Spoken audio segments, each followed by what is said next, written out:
Hello, and welcome to the Smart Injury Doctors Podcast, the injury market's top program for doctors, lawyers, and insurers who want to gain greater insight on how to improve patient recovery results and deliver better services in the U.S. injury market. Please welcome your host, Dr. Jeffrey Allen Kronk.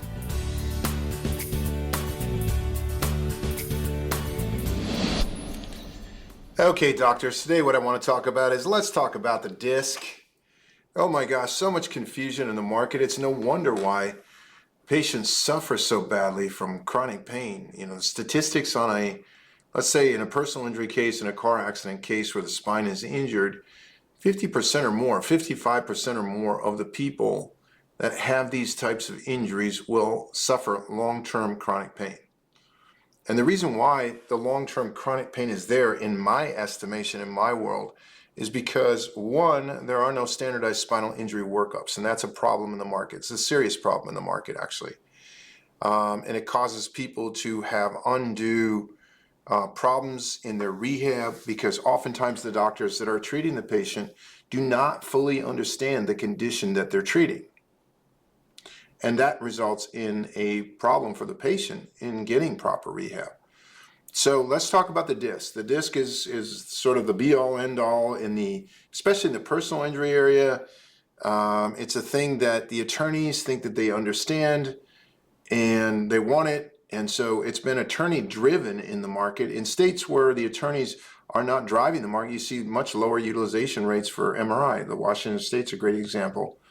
Up in Washington State, you see a lot less lower utilization rates for MRI, and they don't have any problem with resolving claims or doing anything else. So the doctors there are pretty prudent in ordering MRIs.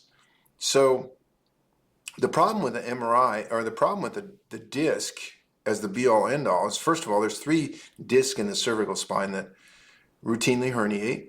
And there's 2 in the lumbar spine that routinely herniate. And that being said, those 5 discs do not explain the majority of symptoms that the patient has.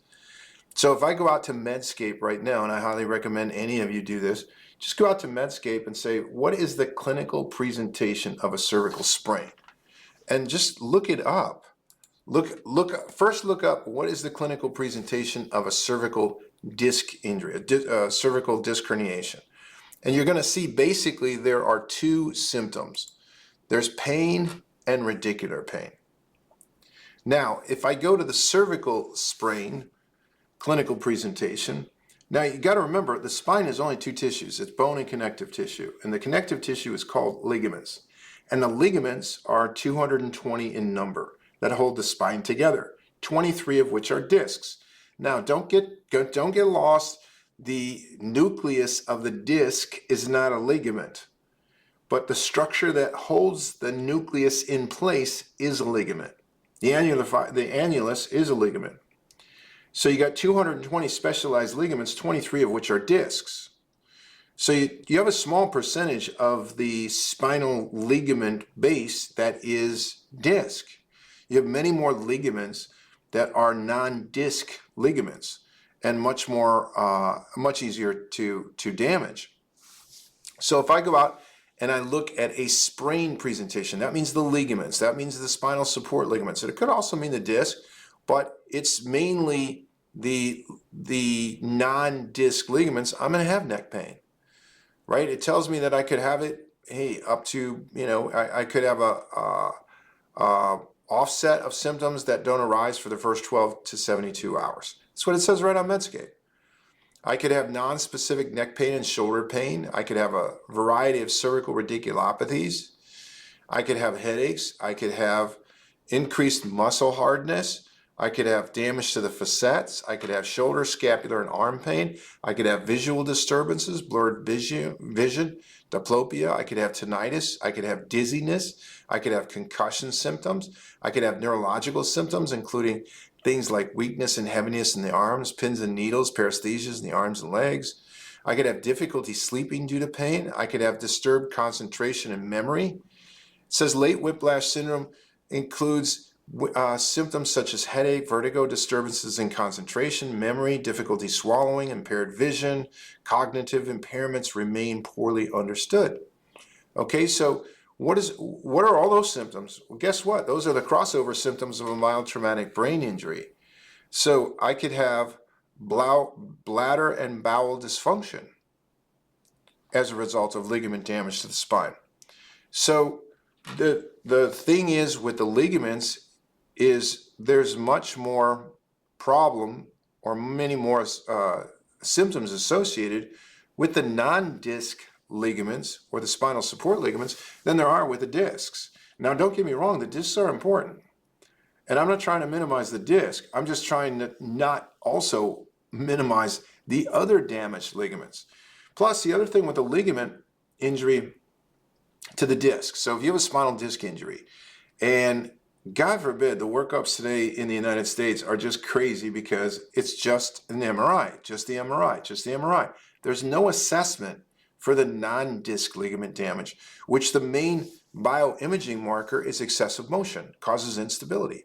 So if I just have a disc herniation, so I send the patient out, they have disc herniation at C5 and C6. Guess what? I can't tell if it was caused by the accident or not. At this point, that is an undetermined pre-existing condition because it's not a part necessarily. I've got to have other tissue damage. So what I mean by that is if I grabbed your index finger and I smashed it with a ball peen hammer and you said I broke the bone, you went to a medical doctor, they sent you to the radiology center, they took the x-rays, the radiologist said, yeah, you have a stress fracture in your index finger.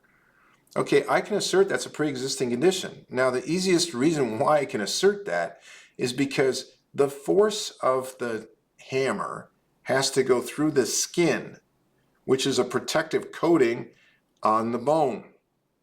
So if there's no skin damage determined, then that bone damage is highly unlikely to be caused from the hammer incident. It's the same in an auto injury. There's no smart bomb of energy that just hits the disc. It has to go through a lot of other tissue in order to get to the disc. So the force has to go through the other ligaments. So the other ligaments are not damaged. It's a really good indicator that the disc was damaged prior to the accident. So the disc is a pre-existing condition. Now, there's a whole lot of other things about the disc that we need to take a look at that I think are quite interesting. And it's, again, I'm not trying to run down the disc, but man, I'm also not trying to, the thing that's been run down is the non-disc ligaments.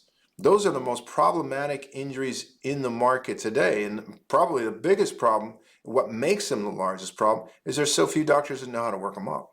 And there's so few doctors that do work them up. And then there's so few doctors from there that actually work up really good treatment programs for these injured discs. So if I go out to, disc research and I go to 2017 and I go to Spine Journal, and I say the variability in diagnostic error rates of 10 MRI centers performing lumbar spine MRI examinations on the same patient within a 3-week period.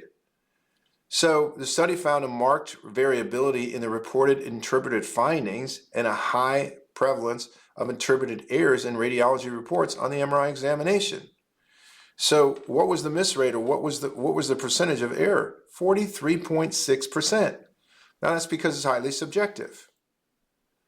And it is going to be highly subjective, and that's not necessarily a problem. We just have to address that is. Now, here's another fun fact for discs, right? If I have early MRI study, and this comes out in early imaging for acute low back pain, 1-year health and disability outcomes among Washington State workers. And it's going to say that among workers with sprains, those who underwent early MRI were twice as likely to be on work disability at the 1-year mark. Now, that's not because the MRI is bad. That's because you don't have a full picture of what the injury is, and the patient is oftentimes going down the wrong care paths. And that's a problem. Now, if I look at 2023 research, systematic review and meta-analysis of predictive factors for spontaneous regression in lumbar disc herniation, it's going to show if I've got a sequestered disc, 93% of the time, it's going to self-absorb. If I got an extrusion, 70.4% of the time, it's going to self-absorb. I got a protrusion, 52.5%, it's going to self-absorb. I got a bulge, 13.3%. It's going to spontaneously regress. It's going to self-absorb. Now, that does not minimize the disc. The disc is a problem. But the main injury that's really the significant problem is the non-disc ligament injury. That's the one that's going to cause long-term chronic pain. Now, the disc will contribute to that as well. I'm not saying that the disc doesn't contribute to it, but it's these the facet ligaments, the capsular ligaments, the excessive motion. When you have the excessive motion, you're going to get excessive spinal degeneration. When you get degeneration, you're going to have degenerative changes, and those degenerative changes are going to have their own sequelae. So it's the doctors that understand the non-disc injuries. And just so you know, and I know I say this a lot, but the doctors that understand spinal ligament injuries understand how to work them up, understand how to document them, and then most importantly, understand how to get incredibly good results with these injuries, should be the highest paid doctors in the market today.